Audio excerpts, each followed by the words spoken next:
আমি সৎ, কিন্তু ভোট দেব একজন চাঁদাবাজকে।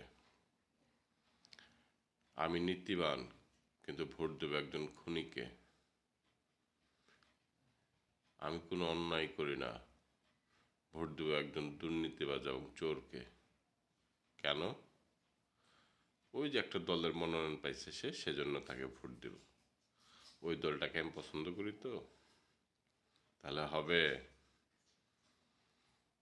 আপনি ভোট দিয়ে একজন দুর্নীতিবাজ, চোর, চাঁদাবাজ, খুনিকে সমর্থন দিলেন, তাহলে আপনি গুনাহগার হইলেন না?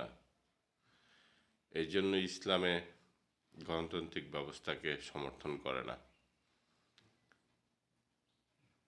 একটা সমাজের চোরকে যদি আপনি সমাজের দায়িত্বশীল নির্বাচনের কথা বলেন, সে কি কোনো পুলিশকে দায়িত্ব দিতে চাইবে?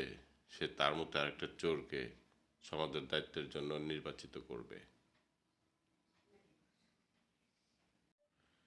তাই শুধু নিজে নীতিবান সৎ হলে হবে না, ভোটটাও দিতে হবে একজন নীতিবান এবং সৎ লোককে। তাই আমরা দল দেখে নয়, মার্কা দেখে নয়, ব্যক্তি দেখে ভোট দিই।